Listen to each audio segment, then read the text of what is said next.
성공의 약 15%는 기술적 지식에서 나오고 85%는 결국 사람을 이끄는 능력에 의해 좌우된다고 합니다. 회사에서도 결국 내가 도모하는 목적을 달성하기 위해 가장 중요한 것은 카운터 파트너와 논쟁에서 이기는 게 아니라 상대의 마음과 호의를 사는 것입니다. 검사원은 곰대표.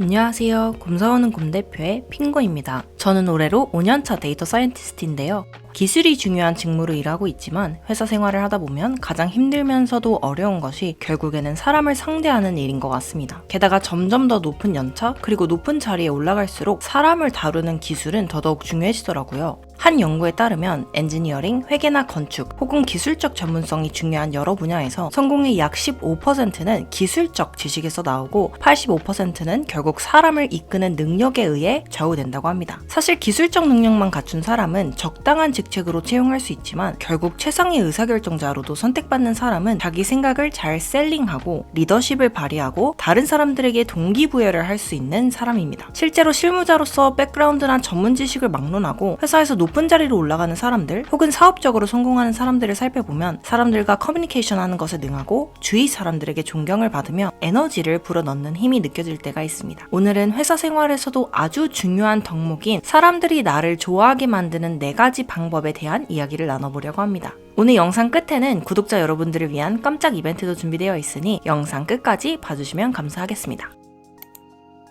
최근에 제가 회사에서 굉장히 감동을 받은 일이 하나 있었는데요. 이전에 함께 일했던 리더님과 오랜만에 점심을 먹으면서 사실 올해 초에 번아웃이 왔다가 지금은 다행히 지나갔다는 저의 이야기를 나누었습니다. 그 다음날 퇴근 시간쯤에 리더님께서 어제 점심시간에 얘기 나눴던 게 생각나서 공유한다고 한 영상 링크를 보내주셨더라고요. 무기력증과 번아웃이 왜 오는지 그리고 어떻게 벗어날 수 있는지에 대한 영상이었습니다. 리더님의 이 연락 한 통이 저에게는 너무나 큰 감동이자 위로로 다가왔는데 저라는 사람에게 정말 관심과 애정을 갖고 선배이자 리더로서 응원해주신다는 느낌을 받았기 때문입니다. 저는 꽤 오랜 시간 이때 느낀 감사함을 잊지 못할 것 같다고 생각합니다. 이 사례에서 볼 수 있듯 사람들이 나를 좋아하게 만드는 첫 번째 방법은 상대에게 진정한 관심을 가지는 것입니다. 반면 대화를 할 때 계속 본인 이야기만 중심으로 하는 사람들이 꼭 있습니다. 내가 이번 주에 회사에서 얼마나 힘들었는지 토로하고 있었는데 말을 끊고는 자기도 힘들었다면서 본인 이야기를 막 풀어나가기 시작하는 거죠. 이런 사람들과 마주할 때면 내가 이 사람에게 그렇게 의미 있는 사람은 아니라는 생각을 하게 되면서 깊은 인간관계로 이어지기는 어려운 것 같습니다. 사람들은 기본적으로 자신을 존중해주고 경청해주는 사람을 좋아하거든요. 누구나 자기 이야기를 들어주고 관심을 가져주기를 바랍니다. 그렇기 때문에 사람들이 나를 좋아하게 만드는 가장 기본적인 방법은 반대로 내가 먼저 그들에게 진정성 있는 관심과 애정을 보여주는 것입니다. 타인에게 관심을 보여주기 위해 개인적으로 제가 실천하는 방법은 간단하게 생일을 챙기는 것부터 시작해서 어려운 시기를 보내고 있다고 저에게 상황을 공유해 주었던 지인들에게 잊지 않고 요즘은 잘 지내고 있는지 먼저 안부를 물어봐 주는 것입니다. 특히 회사에서는 들어온 지 얼마 안 된 신입사원이나 경력직 입사자분들께 주기적으로 업무 적응은 잘 하고 있는지 혹시 어려운 점이나 도와줄 건 없는지 지속적으로 물어보는 편입니다. 그래서인지 그분들이 적응 기간을 마친 후 협업을 할 때에도 훨씬 수월할 뿐 아니라 인간적으로도 상대방 역시 진정성 있게 저를 대해주는 것을 느끼곤 합니다. 주변 사람들에게 진정성 있는 관심과 애정을 준다면 그 마음을 받은 사람들은 여러분들을 진심으로 좋아하게 될 것입니다.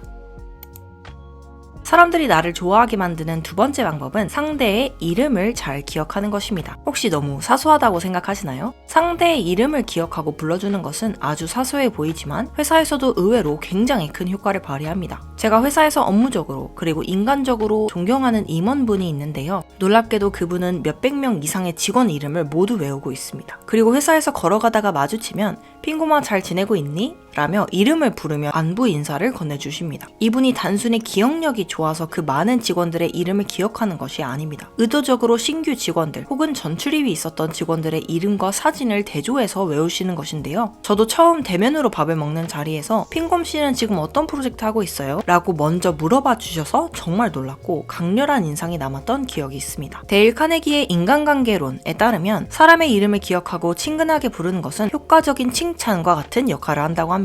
그만큼 내가 상대에게 이 회사에게 중요한 사람이라는 인식을 주게 되는 거죠. 반대로 이름을 기억하지 못하는 사람에게는 서운한 마음이 들 때도 있습니다. 철강 회사를 크게 운영했던 앤드류 카네기는 제철에 대해서는 아는 게 거의 없었지만 그 대신 사람을 다루는 방법을 알았고 그 덕분에 조직 내에서 큰 존경을 받으며 성공할 수 있었습니다. 특히 그는 일찍이부터 사람들이 자기 이름을 기억하고 불러주는 사람에게 호감을 느낀다는 점을 발견하고 잘 이용했다고 하는데요. 그래서 실제로 카네기 자신도 공장 직원 다수의 이름을 외우는 것을 아주 중요하게 생각했다고 합니다. 이렇듯 회사에서 관계가 중요한 카운터 파트너가 있다면 상대방의 이름을 잘 기억하고 친근하게 불러보신다면 좋을 것 같습니다. 다른 사람이 나를 좋아하게 만드는 세 번째 방법은 사람들의 인정 욕구를 충족시켜주고 상대가 나에게 중요한 존재임을 느끼게 만드는 것입니다. 미국의 철학자 존 듀이는 인간의 본성에서 가장 깊은 욕구는 중요한 존재가 되고 싶은 욕구라고 말했습니다. 또 철학자 윌리엄 제임스는 인간 본성에서 가장 깊은 원칙은 인정받고자 하는 욕구를 충족하려는 것이다 라고 하기도 했습니다. 저는 대학생 때 미국으로 한 학기 교환학생을 갔었는데요. 그때 우리나라와는 다르면서 굉장히 기분 좋다고 생각했던 것이 바로 스몰 토크로 서로에 대한 칭찬을 해주는 문화였습니다. 아예 처음 본 사람 혹은 그저 스쳐 지나가는 사람들끼리도 오 오늘 신발 예쁘네? 너 후드가 멋있다 처럼 작은 칭찬부터 시작해서 같은 반 친구들끼리 서로의 과제를 봐줄 때에도 너가 만든 결과물 너무 대단한데? 처럼 서로의 성과를 인정하고 칭찬해주는 게 일상이더라고요. 정말 별것 아니지만 내가 새로 산 신발, 내가 노력해서 만든 결과물, 나의 일상에 대한 인정을 받는 느낌에 칭찬받고 나서는 한동안 그 기분 좋음이 지속되었습니다. 만일 다른 사람이 나를 좋아하도록 만들고 싶다면 그들의 장점을 찾아서 칭찬해주고 그들이 이룬 성과와 해낸 일에 대해 격려를 해주면서 누구나 갖고 있는 인정 욕구를 채워주는 게 좋은 방법인 것 같습니다. 특히 팀의 리더라면 팀원들에게 크고 작은 프로젝트가 끝날 때마다 잘한 부분을 캐치해서 칭찬해준다면 굉장히 파워풀하게 동기부여되어 일할 수 있는 힘을 줄 수 있다고 생각합니다.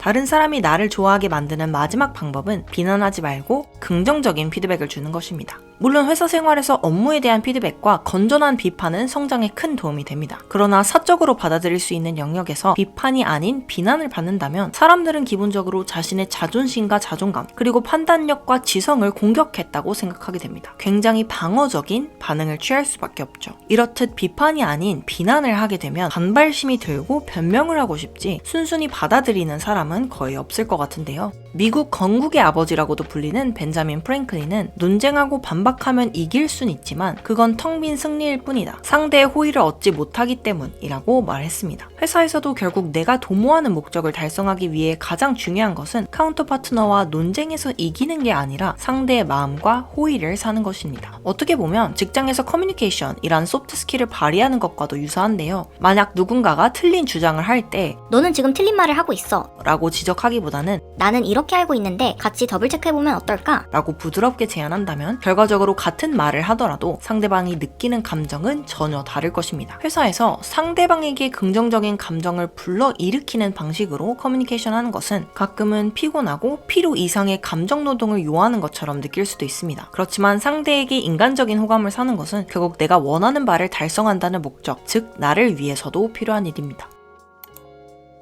오늘 영상은 책세상 출판사의 데일 카네기 인간관계론이라는 책의 스폰서로 제작되었습니다. 인간관계를 다루는 바이블인 만큼 한 번쯤은 들어보셨거나 이미 읽어보셨을 것 같은데요. 사실 여러 출판사에서 이 책을 출간했지만 책세상 출판사에서 출판한 인간관계론은 다른 출판사의 인간관계론과 달리 원서 초판의 일부가 아닌 전체를 번역한 완역본이고 게다가 훌륭한 고전을 더 많은 독자들에게 널리 알리는 목적으로 온라인에서 9,900원에 판매 중이기도 합니다. 저도 깊이 있는 어른이 되기 위해 고전 읽기의 중요성에 개인적으로 굉장히 공감하는데요. 감사하게도 책세상 출판사에서 저희 채널의 구독자 이벤트에 함께 참여해주셔서 총 10분께 이 책을 선물해드릴 수 있게 되었습니다. 아직 데일 카네기 인간관계론을 읽어보지 않으신 분이 있다면 이번 기회에 꼭 이 고전 명서를 읽어보셨으면 합니다. 참고로 오늘 영상의 내용은 이 책의 파트 1 사람을 다루는 근본적인 방법과 파트 2 나를 좋아하게 만드는 방법에 나오는 내용 일부를 기반으로 하였습니다. 이 외에도 설득을 잘하는 방법, 변화를 이끌어내는 방법, 행복한 가정을 만드는 방법 등 많은 분들이 공통적으로 가지고 있는 인간관계에 대한 고민들을 다루고 있어서 아직 읽어보지 않으신 분이 있다면 정말 꼭 한 번쯤 읽어보셨으면 하는 책입니다. 오늘은 이렇게 회사에서 많은 사람들과 협업하는 직장인이자 인간관계를 잘 가꾸고자 하는 저에게 큰 도움이 되었던 책세상 출판사의 데일 카네기 인간관계론을 다루어 보았는데요.